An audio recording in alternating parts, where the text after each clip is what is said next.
Platinum podcast February 26th. I had it start to turn around. So this candle right here.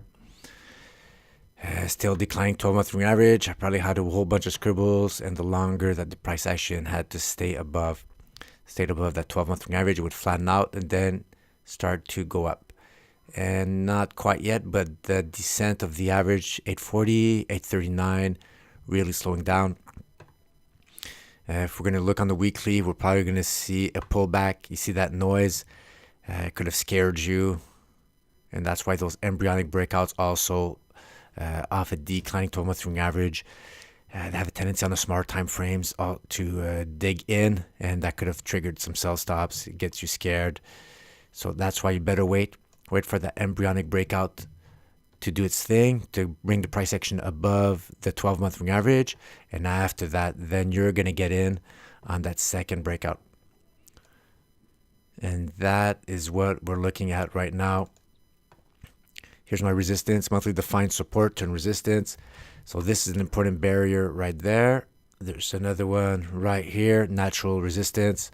And then there's another one a little further away. And that could create bigger and bigger patterns as the chart morphs, as the candles are added. So right now, we're pretty flat. So we're in a stage 4, went down. So now we're in a stage 1, always a stage 1 after stage 4. It could convert back into a stage 4.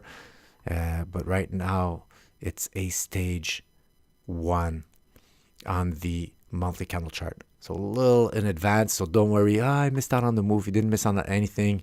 You want that price action to really to start up. And if you want to ride those bigger moves, wow, this thing has been going down. Oh, V-shaped. That's intense. You like this type of price action. You want that sideways move, that strong base. People forget platinum. It's down. It's useless. You want people to start forgetting it.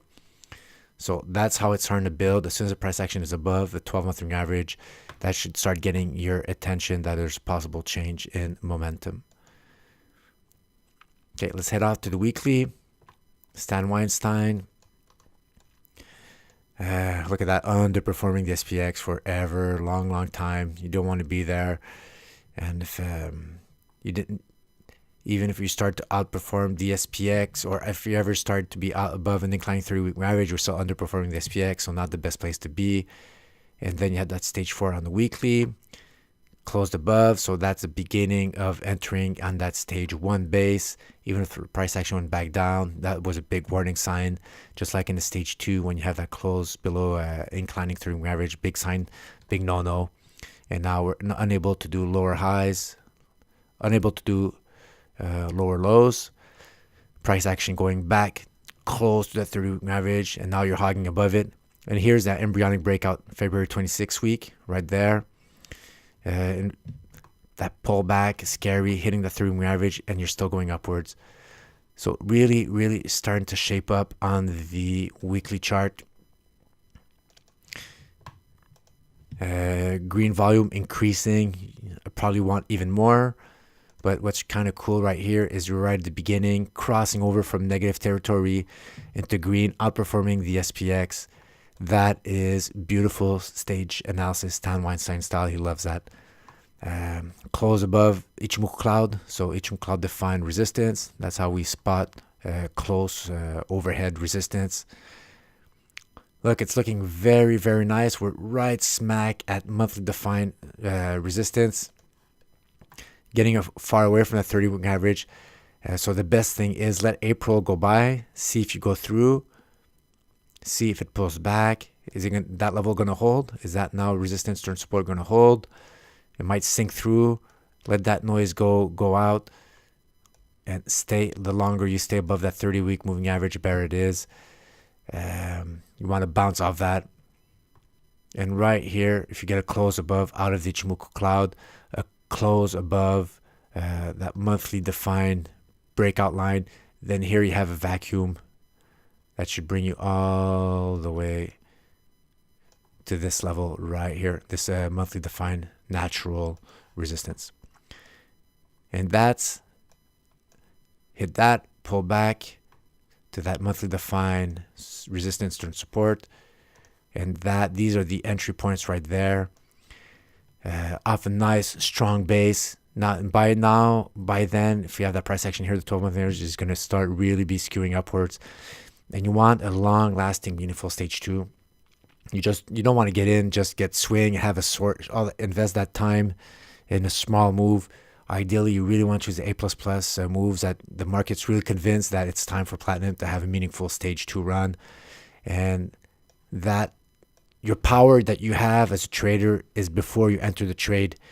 So if you give away that power away by entering the trade, by not doing your homework, that's your fault. That's when you have the power, is when you're not in the trade. You have everything. You have the chart. You could have patience. You have a whole bunch of stuff that's in your favor. Use that to your advantage. And what's going to happen, never go long when the Mansfield starts going down, but when it goes back up. And if this scenario pans out, while as the price action goes higher and higher above these bullish roadblocks, overcomes them, when it starts turning over right here, then bouncing off that zero line, and if the price action is getting closer and closer out of the Ichimoku cloud above that monthly defined resistance, and then that's just a beautiful, beautiful, beautiful stage 2, guys. So Platinum, look, it's building like that, higher lows, tightening up formation, wanting to break out. If you didn't have that Ichimoku cloud right here, well, we are above it. Look, somebody could probably take half a position here, but the month, there's a good chance that this could pull back in the next 2 weeks and could get a better entry below on that weekly defined support right here if it holds, or that monthly defined support that's a little lower. And when it turns back up, then you could probably take half position, and then after that, maybe on the pullback here, or wait until you're really out of the cloud, out of all that. Yeah, that would be better. Wait here, take half position, knowing that you're going to go up and bounce back down, then take another position here, and then do that. Scale in as the strength of the stage 2 is shown to you on the monthly chart. Do that. And here, look, there's an even bigger pattern. So if you bounce off here, another entry point right there. And then if I go back on the monthly, here is some monthly defined. Here's my measured move. Right here, the measured move for this small pattern breaks out. I love the symmetry. Bring me to make this bigger pattern here. And after that, that's going to make even bigger pattern.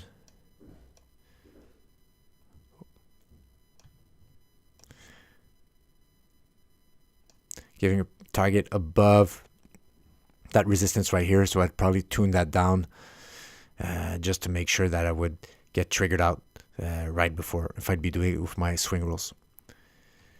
But remember, monthly chart is to establish the trend, to have some swing rules, some possible targets, know where the bounces are going to happen on the smaller time frames. But if you, after that, what you want to fine tune your entry on those smaller time frames. I didn't look on the daily. We could probably give a little pop, see how it looks like on the daily. And remember, it turns over faster on the daily. Already starting to have some green here. Then on the weekly, 50-day moving average crossing the golden cross. Lots of noise on the daily chart, bouncing in between that weekly defined resistance and the monthly defined resistance and support, and then exploding out. You even get a feel of the volume picking up right here on that breakout candle. I don't like those wicks though. Let me check. You could always zoom in. And if you see lots of green volume, but then you see there's a lot of wick, where did that volume, was it attributed to a pullback? You see exploded for our chart. Starts here. And a lot of it was, even here, lots of red volume on this candle, but a big wick again. Zoom in. A lot here on that green volume. Is there still a strong wick? Yeah. A lot of red volume. Let's dig in. I want to see. There we go. So a lot of red volume on that down, and the market has to digest it. So it creates some damage. So instead of it continuing plowing forward. That big sell had to be digested, and that's that sideways move right here. If that move would be too big, then that could make the smaller time frame start turn over. The 30-minute makes the 1 hour look bad. If there's multiple 1 hour looking bad, then the 4 hour, etc. And it reverts all the way back up to the higher time frame, the biggest wave. But you need a lot of effort on smaller time frames to make the bigger one move. And that's why I always revert back to the monthly. The cleanest picture, if the 12-month average is going downwards, downtrend. If it's going upwards, uptrend. And take that into the total weight of evidence when you before you enter. Whew. All right. So that's it for platinum. And looking on the right side of a bullish breakout. Let's April end and see how this thing closes. All right. Ciao, guys.